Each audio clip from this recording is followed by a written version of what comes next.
Olá, você que acompanha o Show Sedentarismo aqui, seja bem-vindo para mais um episódio de número 115 do Show Sedentarismo. E hoje, perante toda essa situação mundial, ou seja, se você nasceu, foi criado no planeta Terra, as chances são que você já percebeu que muita coisa mudou, em especial a maneira como a gente faz exercício, a maneira como a gente, profissional de saúde aqui, a gente que é profissional do movimento, treinador, personal, a maneira como a gente está acompanhando você que consome exercício físico, já percebeu que muita coisa mudou, né? Talvez para sempre, talvez por um tempo, a gente ainda não sabe.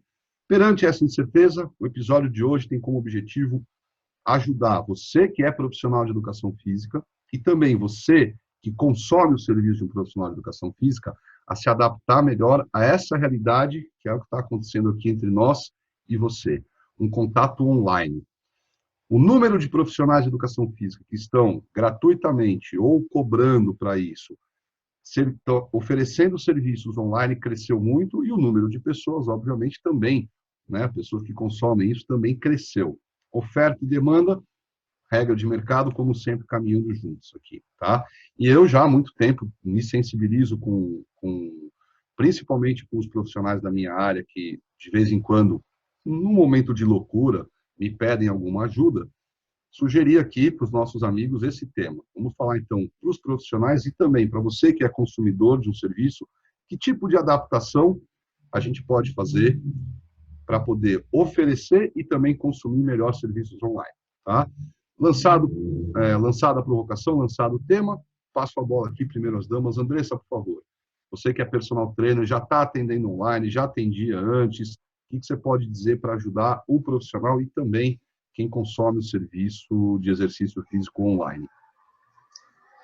Acredito que essa seja uma situação nova para algumas pessoas, inesperada provavelmente para todo mundo, e eu acho que o mais importante, tanto do profissional quanto das pessoas que consomem os serviços, é não se apegar à parte negativa, aos problemas que podem causar.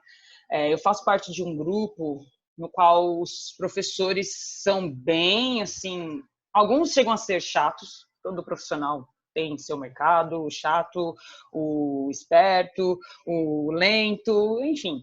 E algumas das pessoas lá falavam assim, eu, na verdade, penso em colocar algum conteúdo gratuito, porque não é todo mundo que pode ter acesso pagando por esse serviço.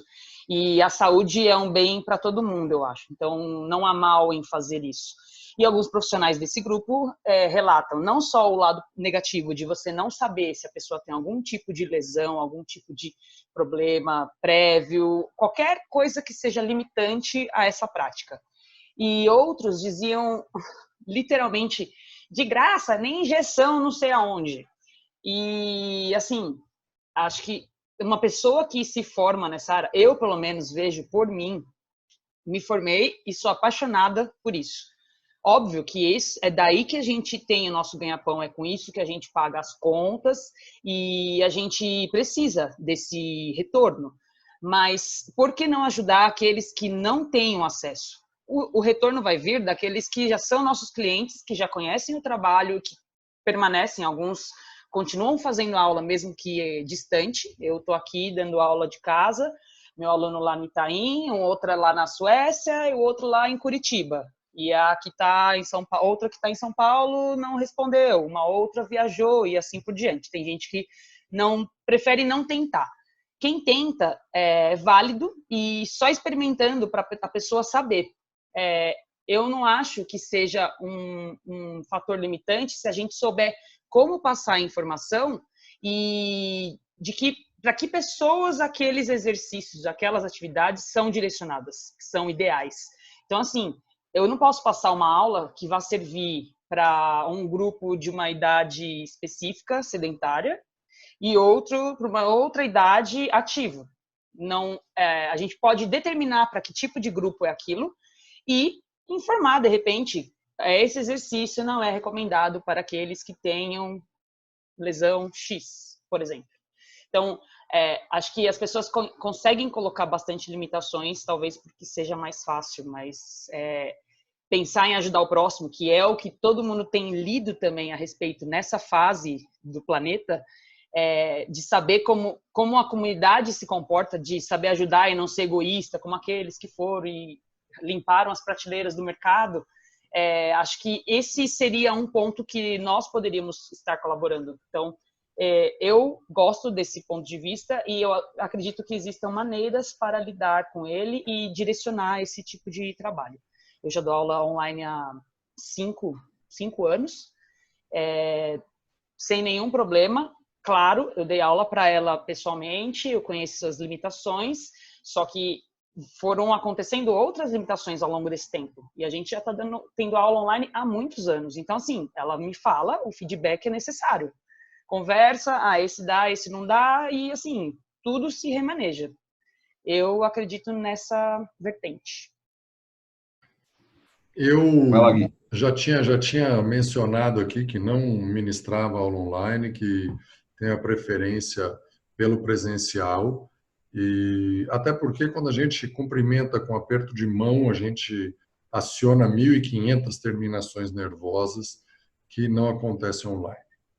No entanto, diante de um quadro onde compulsoriamente eu sou obrigado a ficar em casa, a adesão a essa ferramenta se torna natural.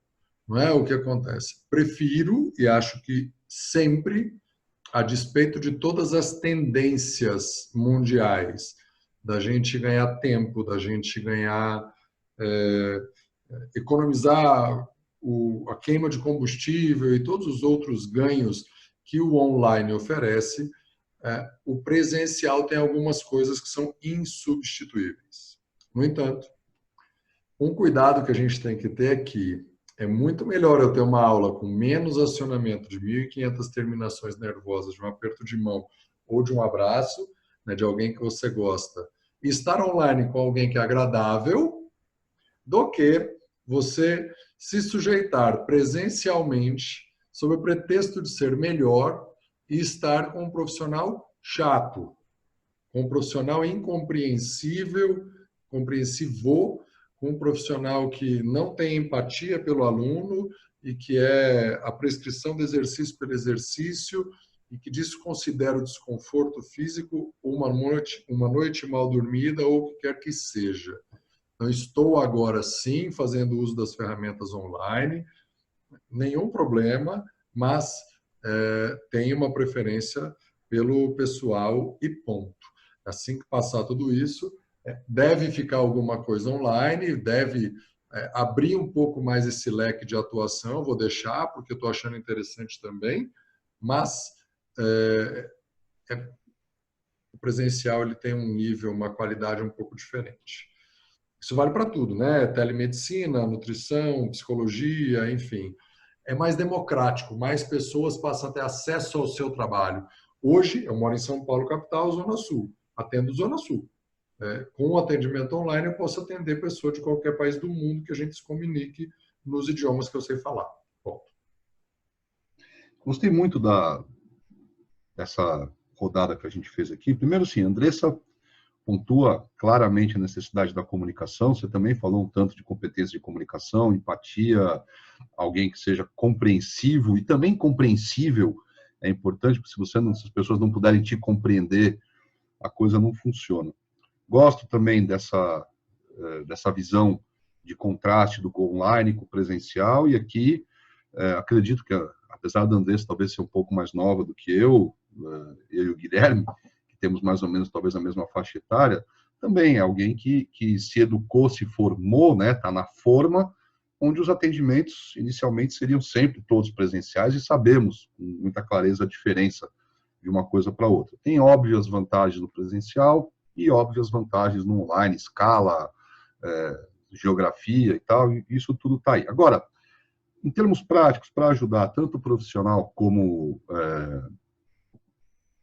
quem consome o serviço nessa realidade online, queria começar assim, tem 2, 3 pontos aqui para eu abordar rapidinho. Primeira coisa é sobre a infraestrutura de tecnologia, né? O que você precisa ter? Se você é um profissional, o que é que você precisa ter para começar ou para fazer a coisa acontecer? Nada muito diferente do que a gente está tendo aqui, ou talvez até pelo que eu estou vendo aqui, parece que todos nós estamos fazendo essa reunião, eu, Guilherme e Andressa, de um computador.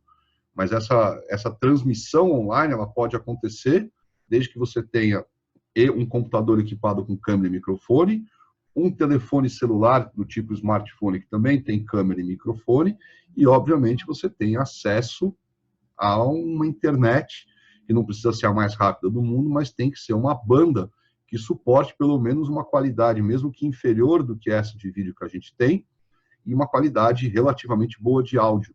Tá? Então, isso é importante. Para o cliente, para quem está consumindo o serviço, você também tem que ter, então, uma aparelhagem, mas aqui vai um detalhe interessante. O vídeo, tanto na modalidade de serviço, que um profissional vai ficar na frente da câmera, dançando ou fazendo os exercícios junto para as outras pessoas repetirem, como na modalidade que me é mais comum, que é onde eu fico assim, como eu estou agora aqui, orientando e vendo as pessoas, tanto para uma modalidade como para outra, a qualidade do vídeo do cliente, daquela pessoa que consome o serviço, ela não precisa ser tão boa quanto a qualidade do áudio. É muito importante que o cliente possa nos ouvir. Tá? Então, essa é a primeira dica. Se você é profissional, não se preocupa tanto se a tua imagem está chegando, mas o teu áudio tem que chegar bem lá. Você tem que ser uma pessoa que comunica claramente. A gente já vai falar dessa competência, quem sabe, na próxima rodada. Tá? Outra coisa importante, tanto para o cliente quanto para o profissional. Se é importante o cliente poder ver, se é importante o profissional poder ver o cliente, é muito importante que seja acordado ali entre as partes, seja para um serviço de personal training, ou até mesmo para uma aula onde o profissional está vendo os alunos fazerem, é importante que essas pessoas posicionem a câmera delas num lugar relativamente estratégico que permita que o profissional possa ver os clientes executando o exercício, não só para corrigir, mas é porque muito da qualidade da experiência de uma aula, tanto presencial quanto online, vem do feedback, que não necessariamente é corretivo. Aliás, deveria ser muito menos corretivo e deveria ser muito mais aquele feedback em que a gente dá um comando e percebe, por exemplo, que algumas pessoas têm um delay maior para executar aquilo que você falou do que outras, e essas pessoas às vezes precisam que você repita o comando, o importante é manter a comunicação acontecendo num nível de clareza e de satisfação tão bom quanto aquele que acontece presencialmente, ou até melhor, porque as pessoas vão estar reservando, às vezes, um espaço que é na casa delas para fazer aquilo, elas estão reservando um tempo, um ambiente que não nasceu, né, muitas vezes, necessariamente para essa situação. Acho, sim, também que é muito importante que a gente entenda a ideia da lesão, a ideia da prevenção e do respeito às lesões, ou até da condição física que a pessoa tenha. Essa é uma perda significativa que a gente tem quando migra para o online, de quando a gente está do lado da pessoa. Na maior parte das vezes no online, você não consegue perceber direito se a pessoa que está do outro lado, se o cliente está do outro lado, está ofegante, está transpirando. Você não consegue ver as expressões faciais com tanta clareza como você vê quando você está lá, se aquele exercício doeu um pouquinho, ou se aquilo foi mais confortável. A gente perde um pouco o radar fica menos sensível, a gente perde essa sensibilidade a esse tipo de coisa. Então, é muito importante para o profissional que está migrando para essa modalidade de atendimento online, é muito importante que ele constantemente, dentro de uma sessão, até mesmo no combinado inicial com os clientes, é importante que ele diga, olha, eu vou perguntar o tempo todo se foi pesado, se não foi, estabelecer maneiras de fazer essa leitura de um outro jeito, através da conversa. Tá? Então, assim, dicas iniciais, acho que são essas. Mais uma outra coisa. Por parte dos clientes, né? Nós, profissionais, já no atendimento presencial, a gente muitas vezes já conta também com os clientes poderem levantar a mão e falar, puxa, não me senti muito bem fazendo esse exercício. Mesmo que, tomara que não tenha doído nada, não tenha ficado nada em risco. É um sentimento, um suspeito que isso aqui vai me deixar machucado, suspeito que isso aqui vai ser além da conta. No atendimento online, você que consome o serviço, puxa, você ajuda muito quem está oferecendo o serviço, se você não esperar se sentir mal, se você imaginar que você pode se sentir mal, você se sentir autorizado a dizer, professor, professora, meu amigo, esse aqui eu prefiro não fazer. E tudo bem, a gente conta muito com essa tua iniciativa, tá? A gente que está do lado de cada tela. É isso, Andressa, que mais?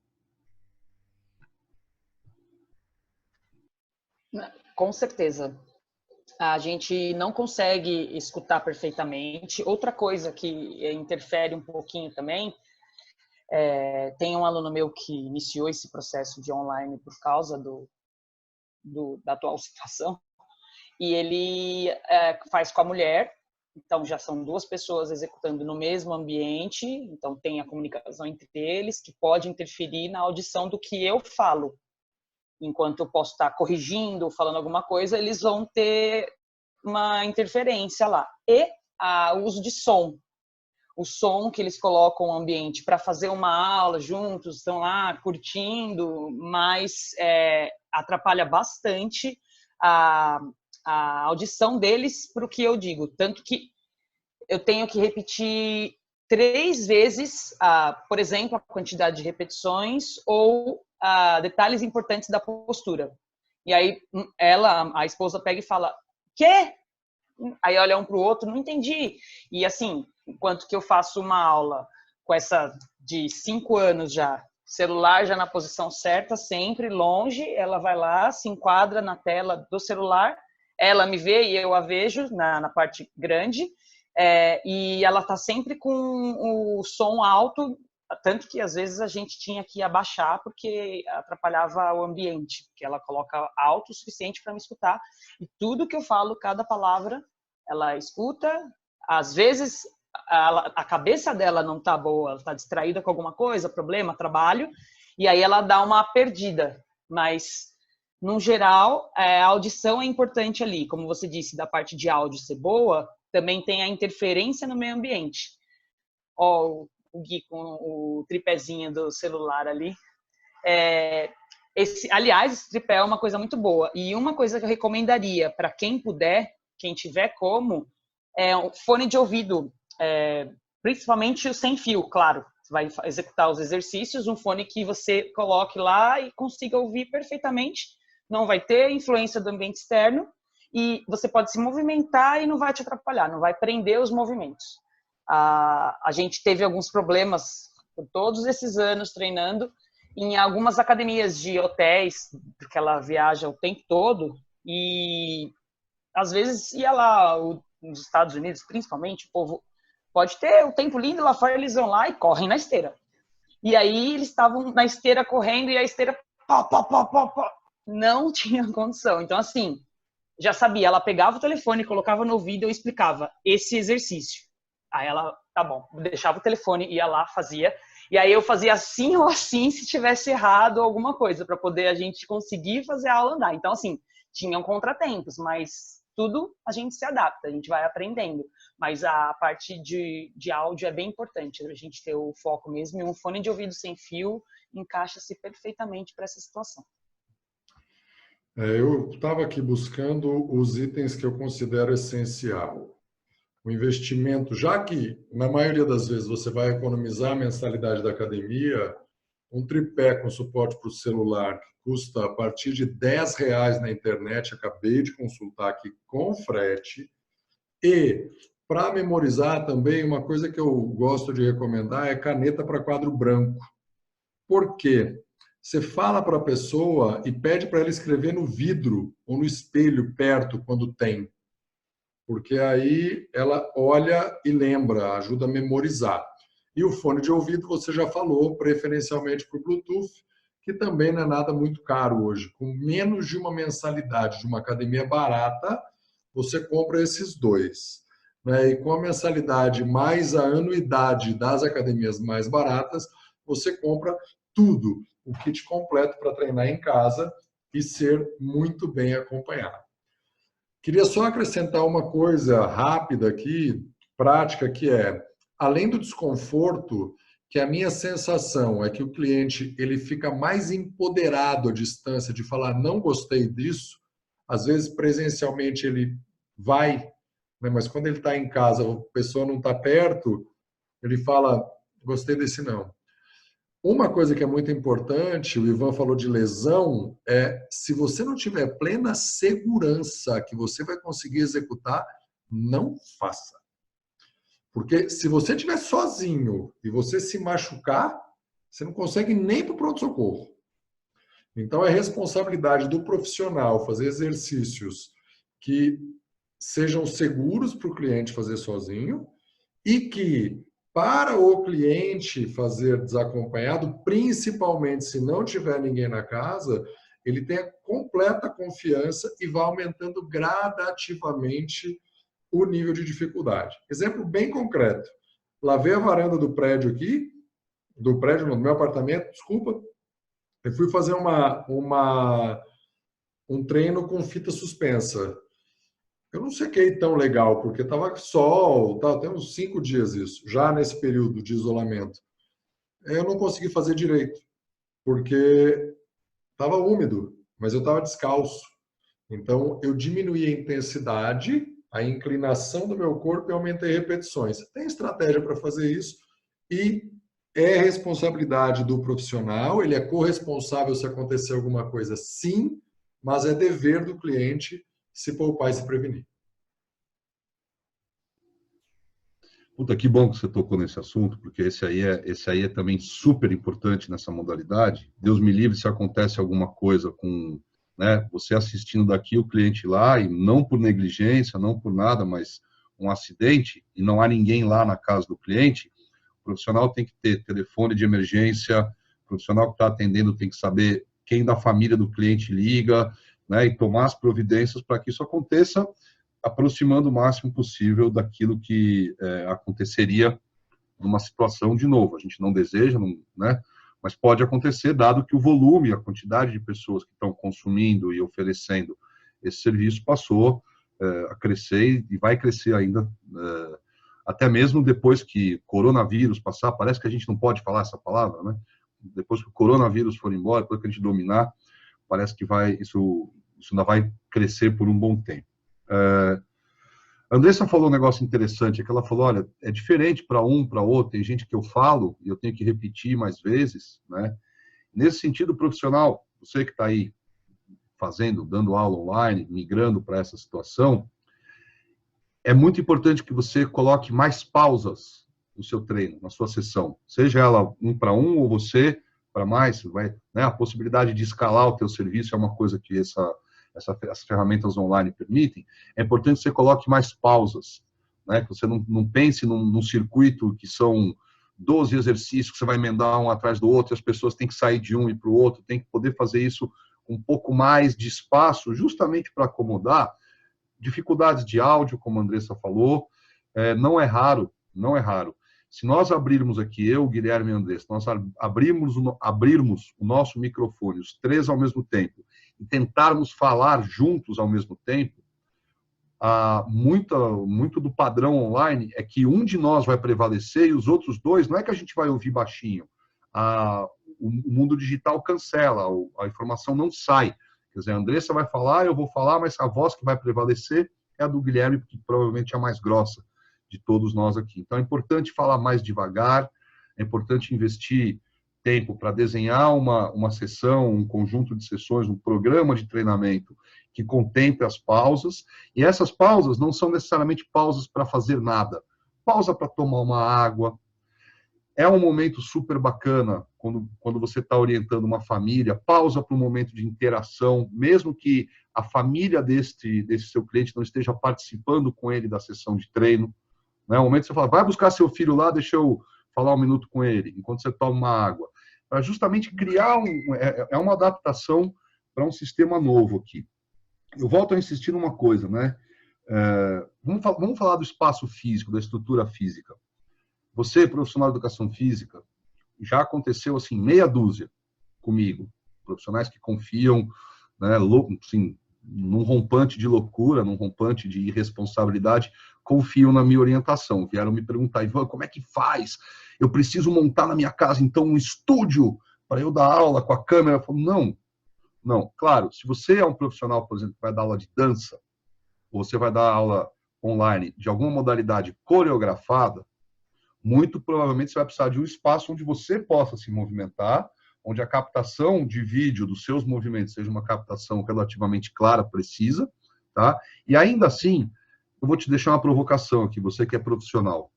Isso funciona melhor se você gravar.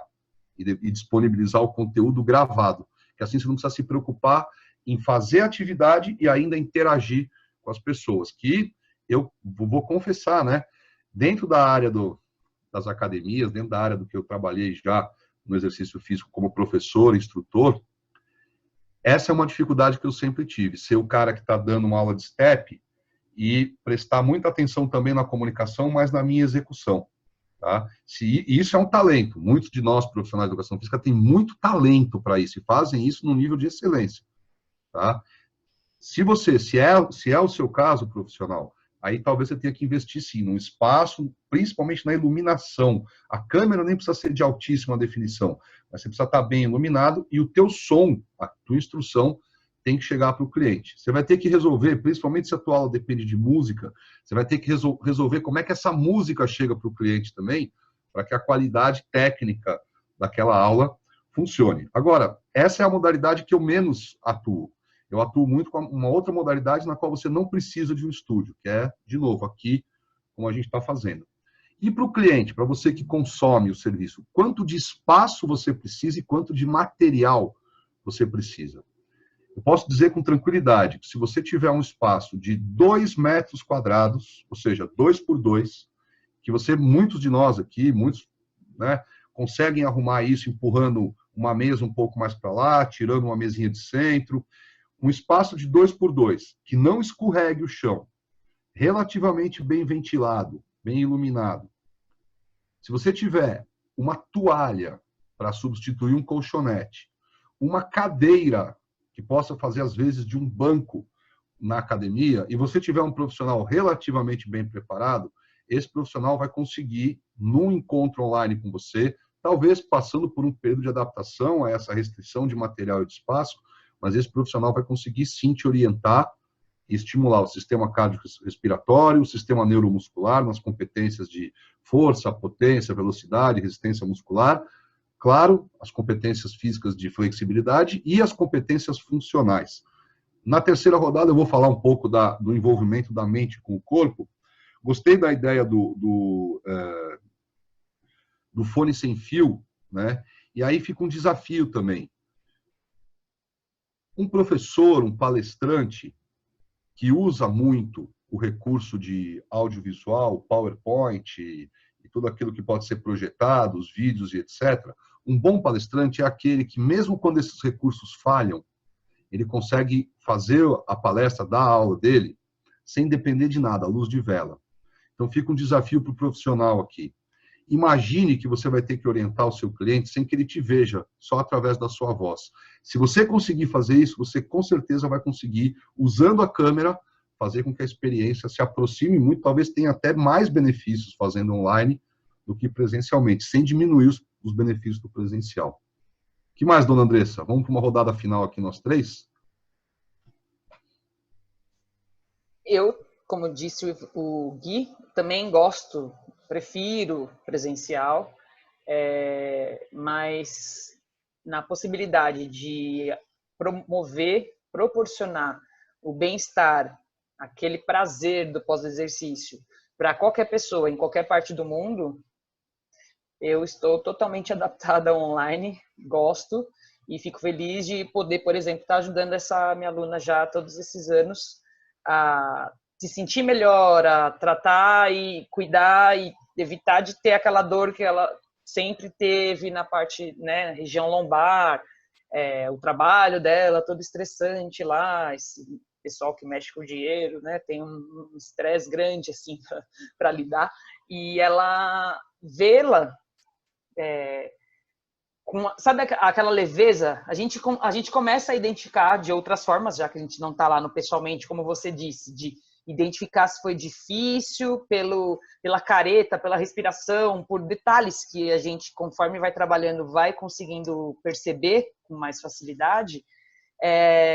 Eu vejo pelo olhar dela. Se ela não consegue fazer hoje em dia, simplesmente, não posso, para. Não tem. Ela sabe os limites dela, eu passo, falo, tenta, vê como está hoje, se não der, não há necessidade de se matar e está tudo certo. E a comunicação, como eu disse, é base fundamental, importantíssima, não tem como.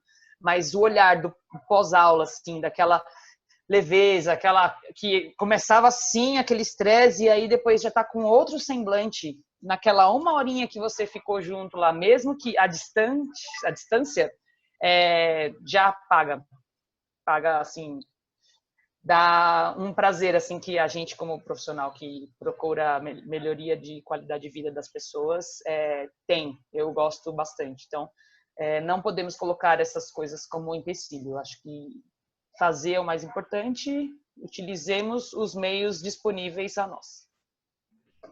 Eu gosto muito de considerar esses prêmios que a gente recebe, não é, Andressa? Um aluno estava 1 ano e meio sem treinar, voltou, e depois da primeira semana ele me perguntou: é possível, depois de 2 treinos, minha lombar não está mais doendo? E a resposta é sim. E se esse treino fosse à distância? Também.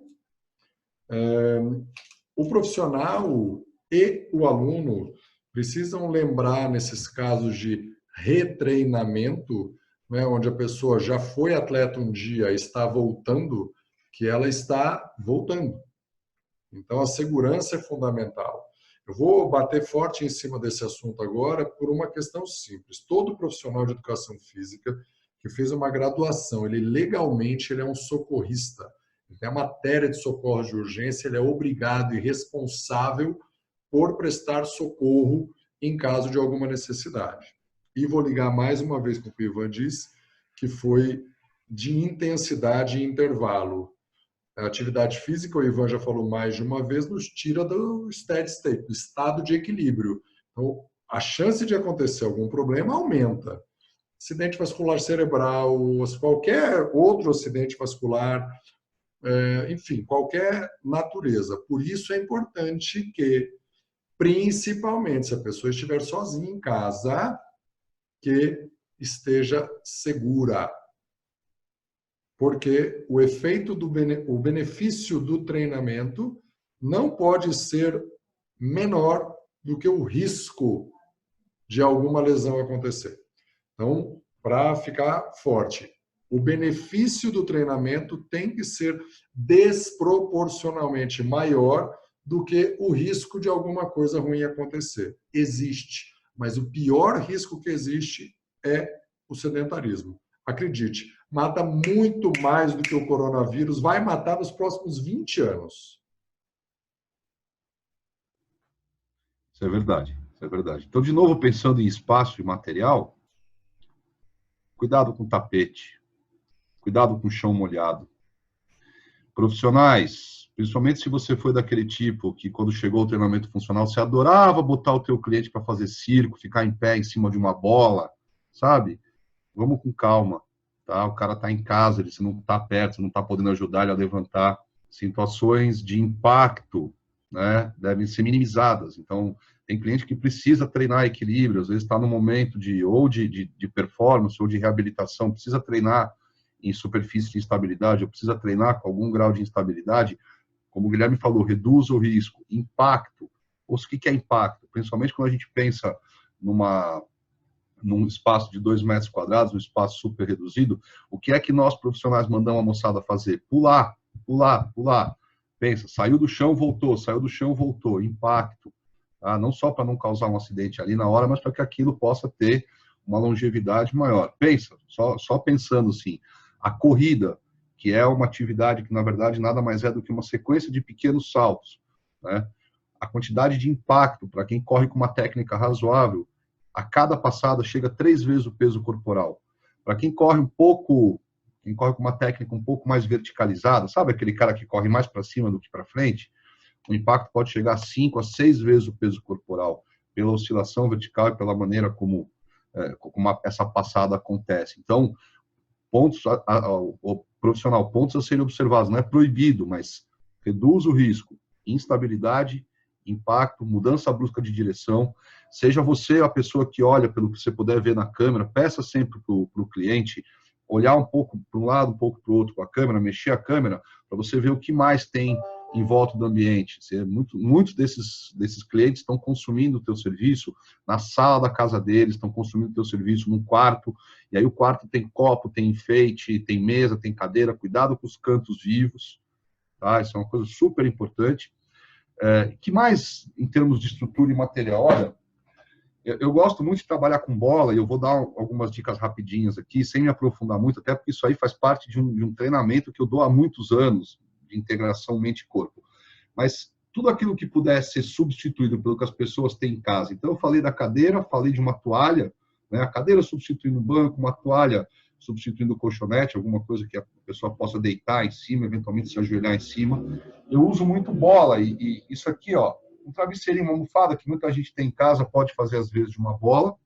E todas as vezes que existe qualquer nível de presença, seja ela física, né, no mesmo espaço físico, ou digital, como a gente está conversando aqui, a diferença entre a pessoa fazer sozinha um exercício físico e fazer na presença, em tempo real, seja físico, presente, ou digital, de um profissional, a diferença fundamental é que existe um nível de envolvimento de foco mental naquela comunicação, naquela interação que acontece.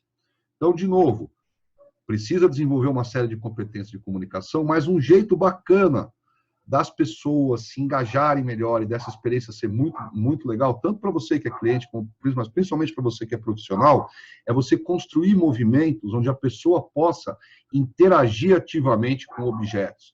Vou dar um exemplo aqui. Imagina que você quer que o cara agache e levante. Você pega um travesseirinho, que provavelmente o cara não vai ter uma bola, e se ele tiver uma bola de basquete, eu suspeito que não é o melhor material para fazer isso, porque aquela bola vai pingar, pode quebrar coisa em casa. Então, um travesseirinho pode ser uma toalha, às vezes é uma meia, né? Então, ao invés de pedir só para a pessoa sentar e levantar, ou agachar, você pode brincar e pedir para que a pessoa jogue a bola para cima e agache, amortecendo a bola. Joga para cima e agacha. O simples fato de interagir com o objeto em movimento vai fazer com que o foco mental para aquele exercício aumente. Claro que, de novo, né, segurança primeiro. Tá? Isso aqui é uma dica muito simples, muito inicial. Talvez no momento adequado eu possa falar um pouco mais sobre dicas desse tipo de método, que é uma coisa com a qual eu trabalho e venho ensinando há muito tempo já profissionais que, de novo, em momentos de loucura, em momentos de irresponsabilidade, confiam em mim. Tá? Eu marquei uma outra coisa aqui que eu acho que, né, na verdade, 2 pontos mais rapidinhos. A primeira é que eu concordo 100% com o Guilherme. O sedentarismo é talvez o maior problema de saúde pública que existe, né? Tem uma frase em inglês que diz "Sitting is the new smoking", ou seja, ficar sentado mata tanto ou mata mais que o cigarro. O que está acontecendo agora é que existe uma outra praga, século XXI, a partir de 2011, 2012, se eu não me engano, que começaram a se pesquisar, chama-se solidão. Solidão, sedentarismo, é uma combinação assassina. Mata mais que o cigarro. Inclusive, para um determinado nível de solidão, que não é tão fácil de medir quanto o tempo que se fica sentado, mas para um determinado nível de solidão, tem um grupo de pesquisadores que já disse, é melhor fumar 15 cigarros por dia, né, ou é menos agressivo para a saúde, fumar 15 cigarros por dia do que viver a partir desse nível de solidão. Tá? Então, nesse sentido, para quem não tem nada, metade vale o dobro.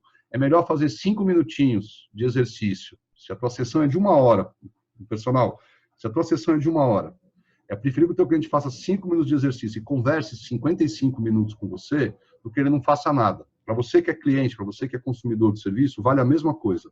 Se você não tem nada, a metade vai te valer o dobro. Então, nesse sentido, eu concordo com o Guilherme. E eu queria deixar um último ponto aqui, antes da gente rodar, e dizer o que cada um está fazendo de exercício, que é o tema aqui, muito presente no show Sedentarismo, né? Queria lembrar todo mundo aqui que a Andressa até começou a falar dela, dizendo assim, puxa, tem gente que quer, né, a gente fez essa faculdade, a gente quer contribuir voluntariamente e tal, e eu me identifico com muitas causas, tá? Mas eu quero deixar vocês presentes para o seguinte, não é só na situação do coronavírus, mas em especial no que a gente está vivendo hoje, independente se a gente concorda, discorda com qualquer tipo de recomendação, determinação, não importa. Queria que você pensasse que todo cuidado é um cuidado em 3 níveis.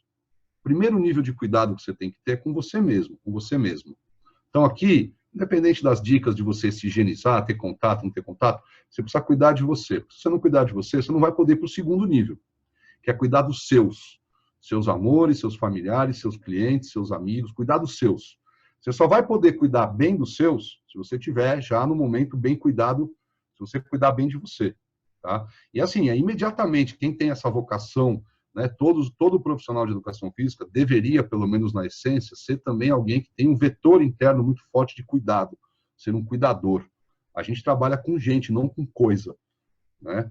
Então, o primeiro nível de cuidado é com você. Tá bem cuidado, garantiu o que quer que seja contigo, aí você vai cuidar dos seus. E depois que você garantir que você está fazendo o que você pode fazer pelos seus, aí é hora de pensar no mundo. Aí é o terceiro nível de cuidado. Eu sei, eu também sou, eu sei que a Andressa é, o Guilherme também, que eu conheço até há mais tempo que a Andressa, nós somos convocados para causas. Mas essa é a hora que a energia que você vai ter de pensar, de sofrer por uma causa muito distante, essa é a hora em que essa energia não pode roubar energia das causas mais próximas, de você e dos seus. Tá? O que eu fiz de ginástica nos últimos 7 dias? 0. Andressa, sua vez. Olha, faxina, organização de casa, limpeza, mexer com planta, cachorro, acho que isso daí pode até contar um pouquinho, porque eu saio suada, viu? Não sei se aqui é abafado, mas eu fico suada. Mas a academia do prédio ainda está aberta, então eu consigo ir. Passei um dia desses aí, fiz 75 minutos de esteira, nada como um aplicativo de filmes e séries para nos distrair, já que eu não posso correr devido à minha lesão no joelho. Fiz uma caminhada vigorosa e agachamento, exercícios com crossover que tem ali agora, os meus favoritos. Consigo assim manter um pouco. E agora as caminhadas na rua não estão acontecendo mais, claro. E exercício quando eu vou passar para os alunos, quando eu gravo o vídeo para demonstrar também. Eu até não falo para poder, né, não rolar aquele... Ups, ela nem consegue falar enquanto executa. O Ivan acabou de fazer aí alguns agachamentos com a almofada. Bem, ontem Verdade. eu fiz um treinamento aqui com fita suspensa e kettlebell na varanda do prédio, a mesma que eu lavei anteontem. Tenho treinado praticamente todos os dias. E as atividades diárias contam sim. Contam e tem tabela de calorias para passar roupa, para lavar banheiro, para passear com o cachorro. Não dá para passear com o cachorro, mas tem um monte de coisa para fazer e conta. Claro que conta. Você vai lá limpar o banheiro, você vai passar aspirador na casa, levanta o sofá, agacha para passar embaixo da cama, é movimento e conta. De um modo geral, não são tão programados e às vezes você trabalha muito mais um lado do corpo do que o outro. Mas conta. Legal. Cuidar da minha casa eu cuidei, mas eu não estava pensando num programinha de exercício, mas você tem razão. Obrigado por lembrar. Muito bem, então esse foi o episódio número 115. Em nome dos meus amigos aqui do Show Sedentarismo, eu agradeço a tua audiência, agradeço você por nos escutar. Lembra que nós estamos aí disponíveis através do Instagram, estamos disponíveis através do nosso canal do YouTube, dos podcasts, e eu queria te pedir que não pense 2 vezes antes de fazer contato com a gente. Aliás, não espera precisar. Deu vontade de falar alguma coisa, criticar, descer a lenha, elogiar, não tem problema. A gente vai adorar saber o que você está pensando, o que você está sentindo, e a gente vai adorar interagir com você. Em nome dos meus amigos do Show Sedentarismo, a gente se despede aqui. Nos vemos no próximo episódio. Um beijo grande, um abraço forte. Tchau.